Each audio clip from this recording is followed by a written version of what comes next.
4절에서부터 9절까지의 말씀입니다. 신명기 6장 4절에서 9절까지의 말씀, 구약 271페이지입니다. 읽으실 때에 저와 여러분이 한 절씩 교독하여 읽고 마지막 절은 함께 읽으시도록 하겠습니다. 이스라엘아 들으라. 우리 하나님 여호와는 오직 유일한 여호와이시니 너는 마음을 다하고 뜻을 다하고 힘을 다하여 내 하나님 여호와를 사랑하라.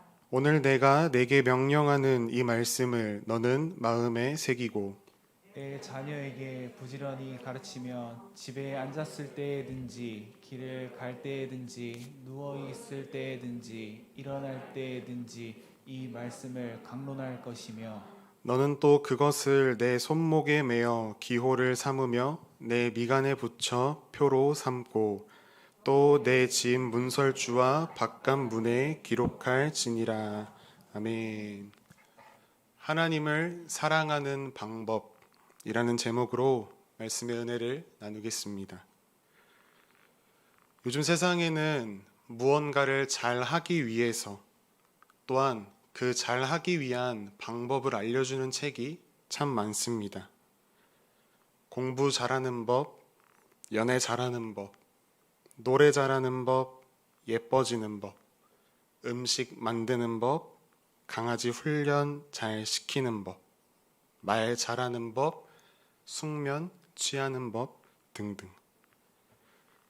제가 지난주에 서점을 다녀왔습니다. 저는 서점 가는 것을 참 좋아해서 굳이 살 책이 없더라도 종종 서점에 들르곤 합니다. 또 하필 좋아하는 음식점이 그 서점 옆에 붙어 있습니다. 그것 때문인지 더더욱이나 그 서점을 자주 가게 됩니다. 아무튼 저는 서점을 가면 꼭 들르는 코너가 있습니다.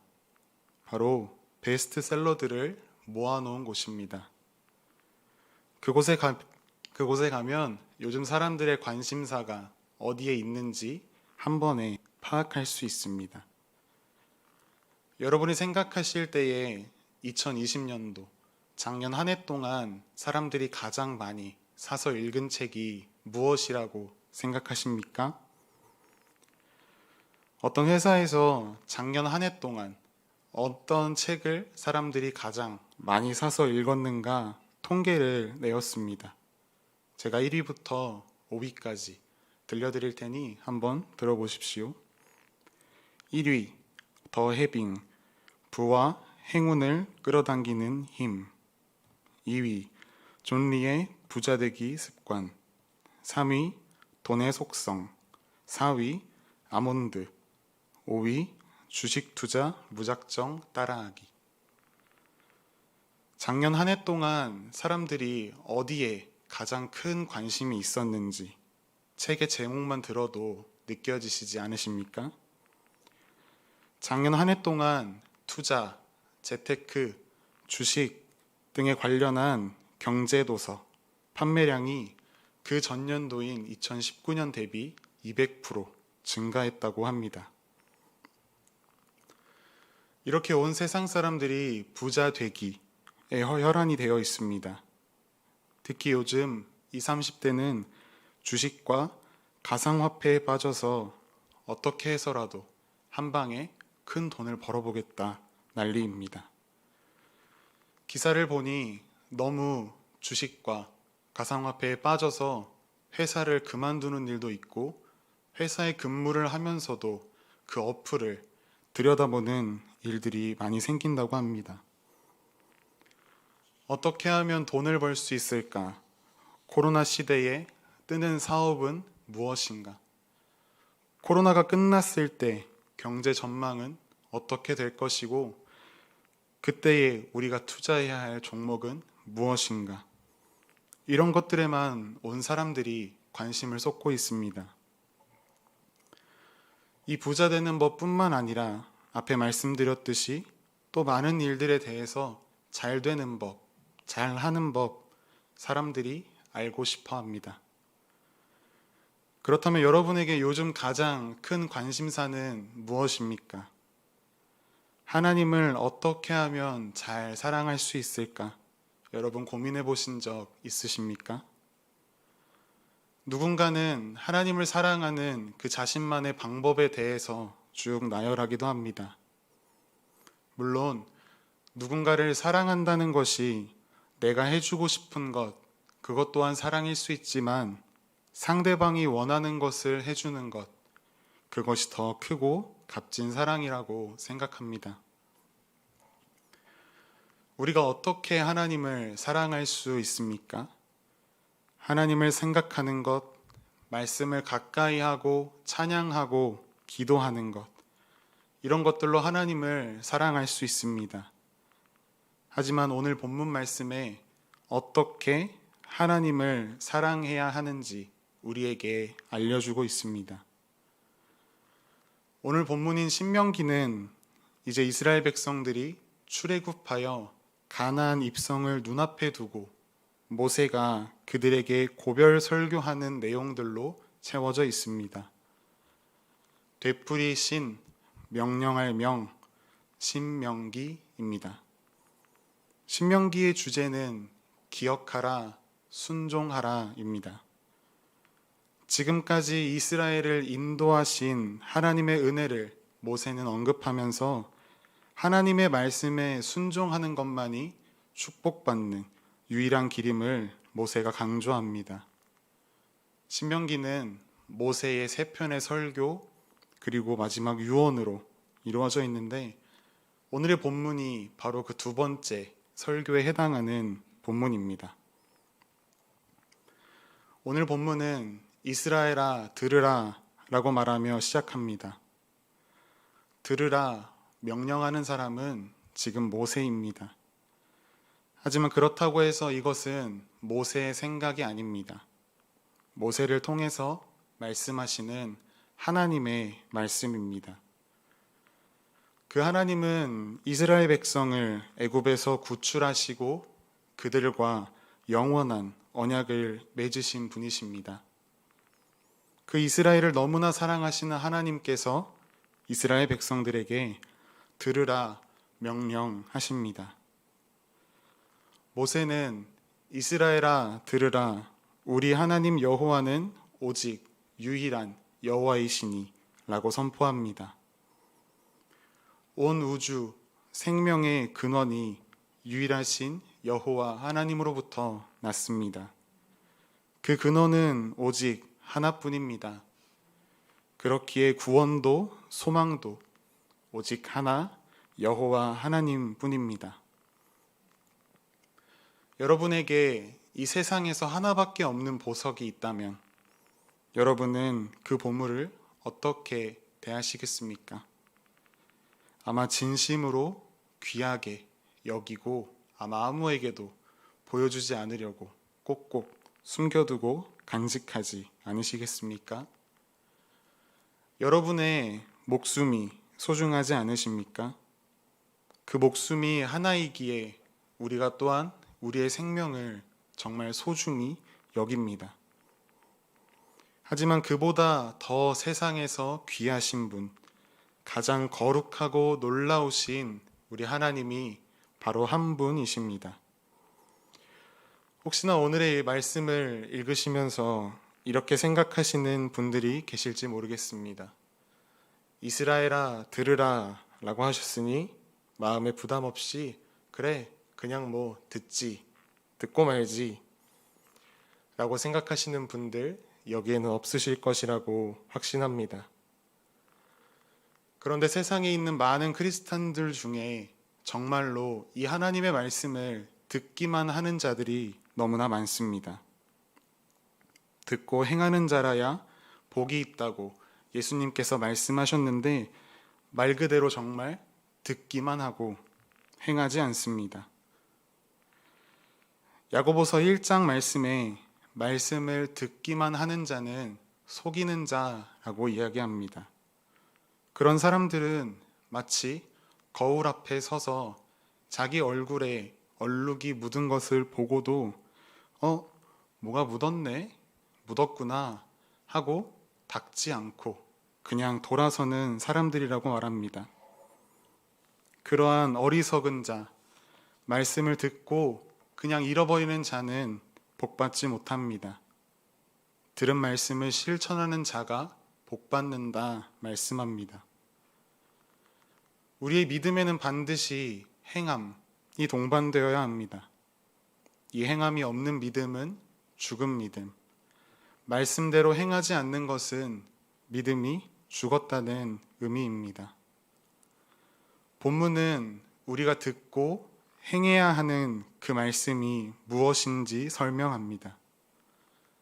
이스라엘이 들어야 하는 유일하신 하나님의 말씀이 무엇인지 오늘 본문 5절 말씀을 우리가 함께 읽으시겠습니다. 너는 마음을 다하고 뜻을 다하고 힘을 다하여 내 하나님 여호와를 사랑하라. 아멘. 유대인들이 지금도 믿고 따르는 율법, 그 율법은 613가지의 내용으로 구성되어 있습니다. 그중 해라 하는 긍정적인 부분이 248개, 하지 말아라 라고 하는 부정적인 것이 365개입니다. 유대인들은 이렇게 숫자로 나눠지는 것을 보면서 의미를 부여합니다. 인간이 처음 태어날 때 뼈마디가 신기하게 248개라고 합니다. 그래서 유대인들은 이 248개의 말씀을 다 지키면 뼈마디가 튼튼하다 말합니다. 말씀대로 살지 않으면 뼈가 쑤시고 아프고 고장난다고 말합니다. 또 하지 말라는 율법 365개를 다 지키면서 1년 동안 보낸다면 무슨 일이든지 잘 된다라고 유대인들이 생각합니다. 그렇기 때문에 몸이 건강하고 하는 일이 잘 되는 것, 그것은 율법을 지킴에서 온다 그들은 생각하고 이야기합니다. 그 유대인들이 예수님께 그럼 이 많은 율법들 중에 가장 큰 계명이 무엇인지 여쭈었습니다. 그 물음에 예수님께서는 이렇게 대답하셨습니다. 마태복음 22장 37절부터의 말씀입니다.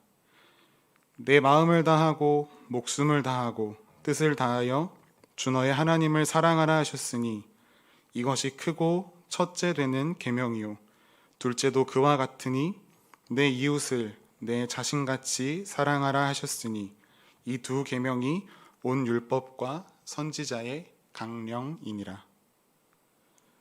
예수님께서 하신 이 말씀이 오늘 우리가 함께 읽은 본문에서 나옵니다. 예수님이 이 말씀으로 유대인들에게 답하셨습니다. 그래서 이 신명기 6장 5절의 말씀을 구약의 중심이라고 이야기합니다. 하나님께서 이스라엘에게 말씀하신 들으라 라고 말씀하신 것 중에 가장 중요한 것이 바로 하나님을 사랑하라입니다. 그 하나님을 사랑하는데 마음과 뜻과 힘을 다해 사랑하라고 말씀하십니다.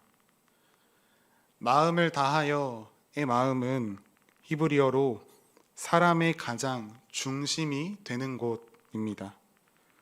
즉 마음을 다한다는 것, 그것은 우리의 중심을 다한다는 것입니다.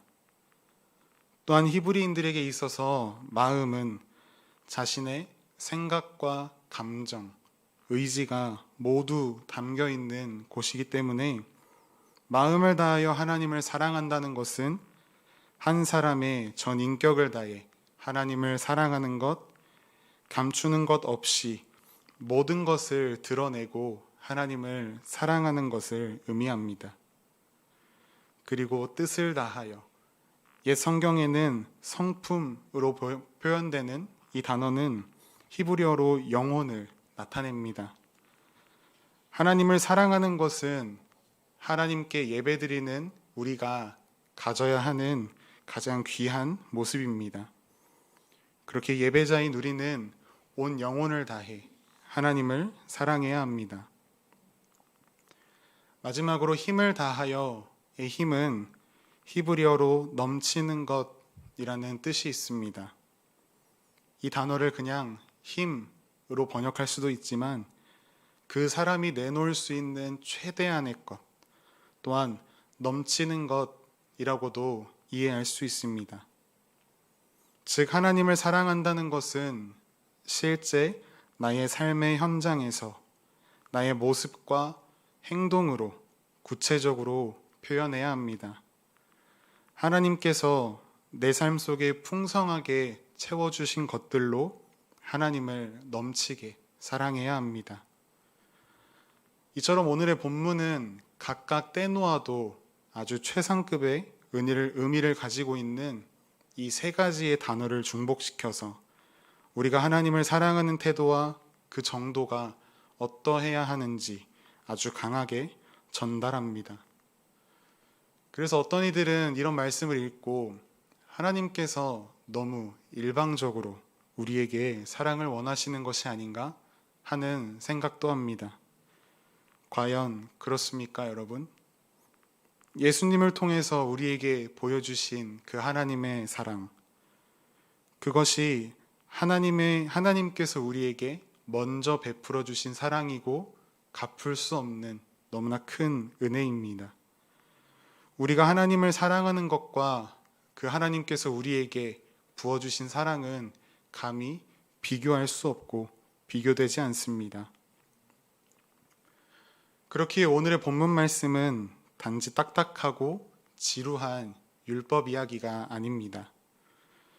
이스라엘을 너무 사랑하셔서 그들을 애굽에서 건져내시고 친히 백성 삼으신 하나님과 또 그렇게 하나님께 선택받은 이스라엘 백성 사이에 지극한 사랑이 담겨 있는 말씀입니다. 언뜻 보면 우리에게 하나님이 많은 것, 무리한 것 요구하시는 것처럼 보입니다. 그렇지 않습니다. 이 말씀을 계속해서 묵상하다 보면 하나님께서 우리와 얼마나 완전한 관계를 맺기를 원하시는지, 하나님께서 자신의 전부를 주어서 그 구원하신 하나님의 백성과 얼마나 긴밀한 관계를 맺고 싶어 하시는지 우리는 알 수 있습니다. 사실 하나님은 완전하시기에 그 피조물들의 사랑이 필요 없으신 분이십니다. 그럼에도 하나님이 우리의 전부를 원하신다는 것, 그만큼 우리를 향한 하나님의 사랑이 뜨겁게 불타오르고 있음을 말합니다. 우리가 하나님께 마음과 뜻과 힘을 다한다는 것은 우리에게 더 이상 내 자신의 모습을 남기지 않는 것입니다. 그렇다고 그것이 우리를 전부 잃어버리는 것 또한 아닙니다. 오히려 우리는 전부를 드리지 못하여서 하나님의 사랑도 못 느끼고 내가 누구인지 찾지 못합니다. 기독교는 나를 버림으로 하나님 안에서 나의 정체성을 찾아가는 종교입니다. 우리가 우리의 전부를 다하여 하나님을 사랑하는 삶을 살아갈 때 우리는 그 하나님의 완전하신 사랑 안에서 우리의 진짜 정체성을 찾아갈 수 있습니다. 독생자를 주신 그 아낌없는 사랑으로 우리를 사랑하신 하나님께 우리도 우리의 전부를 다하여서 하나님께 우리의 사랑을 드려야 합니다. 그렇게 하시겠습니까? 그렇게 결단하는 저와 여러분들이 되기를 간절히 소망합니다. 그렇게 우리가 하나님을 사랑하기로 마음에 정했습니다. 그렇다면 어떻게 하나님을 사랑하시겠습니까? 여러분은 어떤 마음으로, 어떤 방법으로 하나님을 사랑하십니까? 도대체 하나님을 사랑하는 방법이 무엇입니까? 어떻게 하는 것이 뜻과 힘, 마음을 다하여 하나님을 사랑하는 것입니까? 사랑이라는 단어만큼 사람들이 좋아하는 말도 없고 사랑만큼 사람들이 실천하는 행동도 없는 듯합니다. 그래서 그런가 그 사랑의 모양도 참 가지각색입니다. 다 제 멋대로 사랑하고 제 생각대로 사랑합니다. 그래서 어떤 사람은 사랑을 위해서 목숨도 버리고 또 누구는 이루지 못한 짝사랑도 있습니다. 사랑하기 때문에 헤어진다 라고 말하는 사람이 있는가 반면에 사랑하니까 죽어도 같이 죽겠다 라고 이야기하는 사람도 있습니다. 대체 하나님을 사랑하는 것이 무엇인가? 저도 많이 고민했습니다. 하나님께 사랑한다고 수없이 고백하고 외쳐보았습니다. 그러나 그것으로 하나님의 사랑이 느껴지거나 내가 하나님을 사랑하는구나 라는 마음이 들지 않았습니다. 내가 하나님을 사랑하는 것이 맞나 하는 의심만 생겨나고 어떨 때는 그 의심조차 없이 그냥 아무 생각하지 않고 살아가는 제 모습을 발견했습니다. 그렇게 내 마음대로 내 생각대로 살다가 주일 11시 이 시간이 되면 하나님의 이름을 부릅니다. 또 잊고 살아가다가 삶에서 힘든 일이 왔을 때 하나님을 찾습니다. 매일 하루에 3번 밥 먹기 전에 잠깐 기도하며 하나님을 생각하지만 첫 술을 뜨면서 함께 삼켜버립니다. 돌아보니 사실 마음과 뜻과 힘을 다하여 하나님을 사랑하는 모습이 제 안에 없었습니다. 그렇다고 하나님을 사랑하지 않았던 것이 아닙니다. 하나님을 사랑하는 방법을 몰랐습니다. 저뿐만 아니라 많은 크리스천들이 이 실수를 범합니다. 마치 인간적인 사랑을 가지고 하나님을 사랑하려 합니다. 우리가 내 가족을 사랑하고 친구를 좋아하는 방법으로 예수님을, 하나님을 사랑하고 좋아하려고 하니 실패합니다. 그런 우리에게 오늘 본문이 하나님을 참으로 사랑하는 방법을 소개합니다. 오늘의 본문 6절 말씀을 우리 다시 함께 읽으시겠습니다. 오늘 내가 내게 명하는 이 말씀을 너는 마음에 새기고. 이것이 오늘 우리의 질문에 대한 정답입니다. 말씀을 우리 마음에 새기는 것이 바로 하나님을 사랑하는 방법입니다. 새기다 라는 말은 히브리어로 하야라는 동사인데 이것은 존재적인 그런 의미를 가지고 있습니다. 즉 하나님의 말씀이 가득 찬 존재가 되라 라는 의미가 이 새기다 라는 말에 있습니다. 하나님의 말씀을 우리 마음속에 깊이 가득 담아두라는 의미입니다. 하나님의 말씀을 건성으로 그저 지나가는 말씀으로 가볍게 들을 것이 아니라 하나님의 말씀이 우리의 마음 깊은 곳까지 파고들어서 우리의 모든 삶을 전적으로 인도하도록 하라는 것입니다. 때로는 우리가 하나님의 말씀을 잊고 우리의 소견대로 행할 때가 있습니다. 그때 범죄하게 됩니다. 하나님께서는 우리의 이러한 연약함을 아시기 때문에 우리의 마음 한복판에 하나님의 말씀을 새기고 그 뜻대로 살아가라 명령하시는 것입니다. 이 말씀을 마음에 쉽게 새기는 방법, 우리가 하반기 말가복 챌린지를 하고 있습니다. 매일매일 말씀을 가까이 함이 복이라.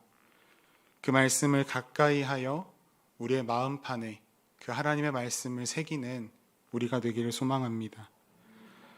또한 이어지는 7절 말씀에 자녀에게 부지런히 가르치며 집에 앉았을 때에든지 길을 갈 때에든지 누워있을 때에든지 일어날 때에든지 그 말씀을 강론하라 기록합니다. 무슨 의미입니까? 때와 장소를 가리지 말고 하나님의 말씀을 부지런히 가르치라는 것입니다. 본문에서는 이스라엘 백성들의 그 자녀들에게 가르치라는 의미이지만 이 시대를 살아가는 우리에게는 우리의 후손들 뿐만 아니라 우리 주변에 하나님을 알지 못하는 자들에게도 그 말씀을 가르쳐야 합니다. 우리는 하나님께서 세우신 복음의 파수꾼이기 때문입니다. 또한 이어지는 8절과 9절을 보면 그것을 내 손목에 매어 기호를 삼고 내 미간에 붙여 표로 삼고 또 내 집 문설주와 바깥문에 기록할지니라 라고 명령합니다. 손목에 매고 미간에 붙이는 것은 하나님의 말씀을 그만큼 자기 자신의 생각 그리고 자신의 삶 속에 긴밀하게 부착하라는 의미입니다.